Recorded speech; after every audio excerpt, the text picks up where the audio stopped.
Hi, everyone. This is Ashlee McGandy, the Grants Manager at the Sisters of Charity Foundation of South Carolina. In this video, I'm going to cover some tips for writing a competitive systems change grant letter of intent and application. This is based on what we've seen and learned in the early rounds of the grant process. This video is not going to cover everything about the grant eligibility, funding amounts, and timelines. If you've not yet reviewed the System Change Grant webpage or watched the January 2026 Grants Overview webinar that's on our website, I suggest you do that before watching this advice video. I will start off with general advice. Letter of intent, or LOI, and application responses should focus on the systems change aspects of your work. A lot of organizations offer direct services and work to advance systems change. In this grant application process, evaluators want to know about the systems change work, so please make sure all your responses are written through that lens. I'll offer some specific examples in a bit. Be clear if your organization is grassroots, impacting communities of color, and/or primarily serving a persistent poverty county. The Foundation wants to expand our funding partnerships with organizations advancing systems change in these areas, and we award extra points for these in the scoring process. But that means evaluators need to understand if you fit these categories and how you are defining and measuring your work in these areas. Be specific in your responses. One of the most common comments when an evaluator gives a lower score is that a response lacks specificity. Explain what you are doing or plan to do, the actions you are taking, and the outcomes you expect to see. Use data when you have it. Local data is best. In short, after reading the LOI or application, evaluators should be clear on what you're proposing and confident that your work fits the grant requirements. With that in mind, there are 3 common reasons why LOIs have been denied so far. The first is that the proposal is focused on primarily serving children or youth under 18 years of age. Our grants do not support work that is only directed toward children and youth younger than 18 years. If your organization focuses on children or youth, we have a bit of advice. In thinking about your work, it may help to consider who benefits from the change in the system you are proposing. Is it primarily children under 18? If so, then it's not a fit. Is it young adults, 18 or older? Is it families? Is it adults? These are all potential fits, and your responses should focus here. Also, if your organization's definition of youth extends above 18 years of age, say up to 22 or 24 years old, we advise that you focus your LOI responses on the potential impact to and input from that 18 plus group. I'm going to cover alignment with our focus areas and systems change definition in much more detail. First, focus area alignment. The Foundation is seeking to fund systems change work that is squarely in our 2 focus areas. Since there are lots of ways to describe these focus areas, we worked to craft definitions for our grant making based on what we heard from the community. The first focus area is economic mobility, and our definition is access to resources that improve economic status and opportunities over a lifetime. For example, a living wage, employment, benefits, training, assets, and power to make choices, such as through labor market supports. Economic mobility is not that people are generally experiencing less poverty. We are focused on changing the systems that prohibit people from obtaining and building wealth. While access to certain resources are important for helping people improve their financial status, we are narrowly focused on the parts of our economic systems that can be changed. How much people get paid? What are their employment opportunities locally? Is there accountability with employers to do what they say they will do for their employees and communities? Do employees know their rights? And for those in our communities that cannot work for various reasons, can they access financial resources? Are they eligible for benefits? Are they provided with dignity? Are there opportunities for work that don't harm their benefits eligibility? Our other systems change grant focus area is housing security, or access to stable, safe, and affordable housing.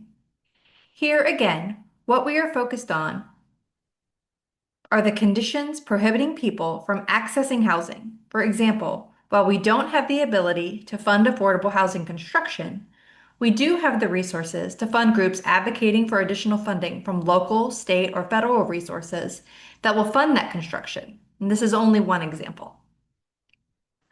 One important point I want to make here is that our focus in these areas does not mean that funded organizations must do work only in economic mobility and housing security. We know that poverty reduction work is interconnected and that many organizations work across multiple issues. One example that may be helpful for organizations that work with specific populations, including domestic violence survivors, veterans, immigrants, or residents of specific counties or neighborhoods, your work might touch lots of areas, from housing to food security to education to mental health to workforce development. If that's the case, your systems change grant proposal and LOI responses must be very specific about what the organization is doing to change housing security or economic mobility systems for that population. I'll note here that the Foundation's strategic plan also has a focus area of healthcare. That focus area is not eligible for systems change grants. Finally, let's cover systems change.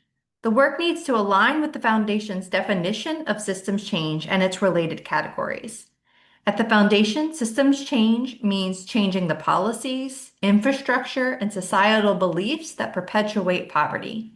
This goes beyond providing services in one organization to addressing gaps that result in people experiencing poverty. In other words, what causes people to need services in the first place? Our definition of systems change is on this slide. I won't read it word for word. It's also on our website. But after the line break, you'll see a sentence that we added after the launch of our strategic plan, that our systems change definition does not include helping individuals better navigate broken systems.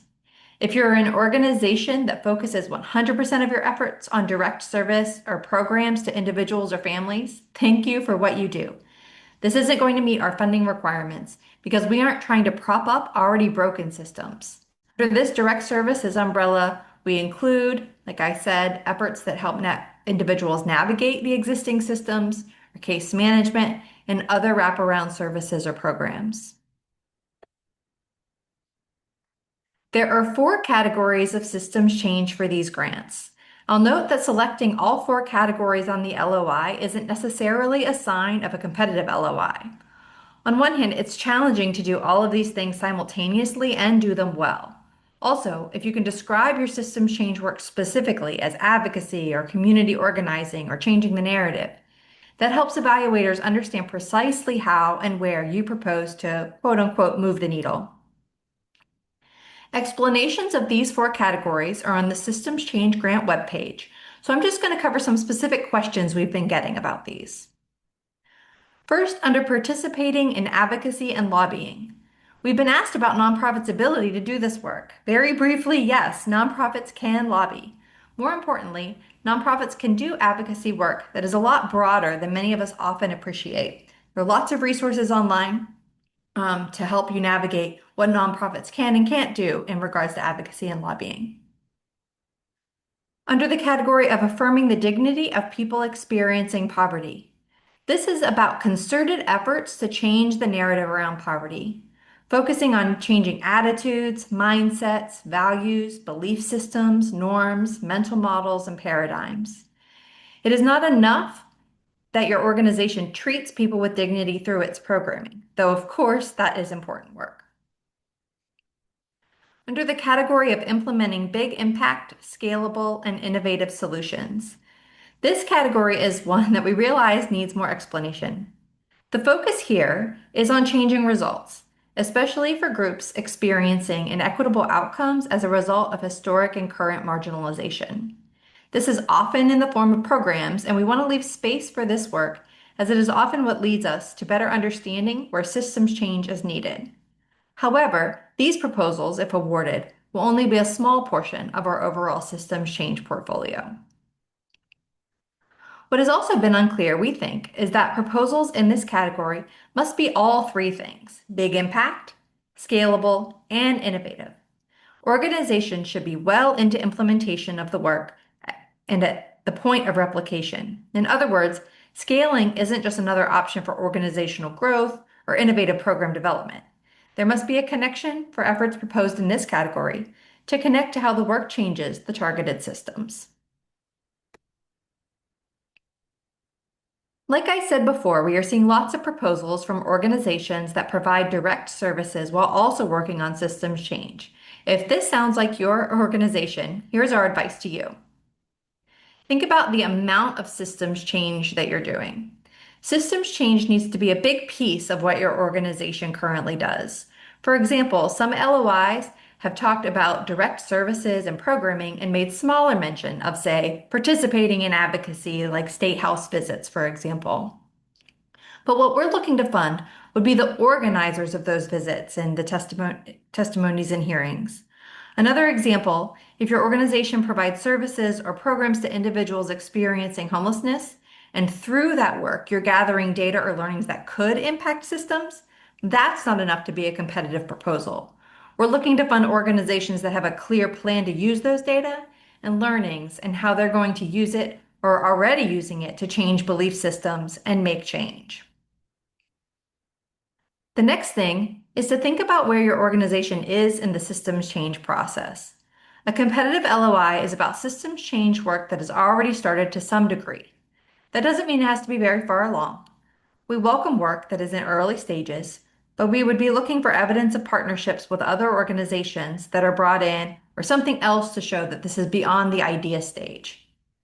Lastly, pay close attention to the partnerships response, because we are.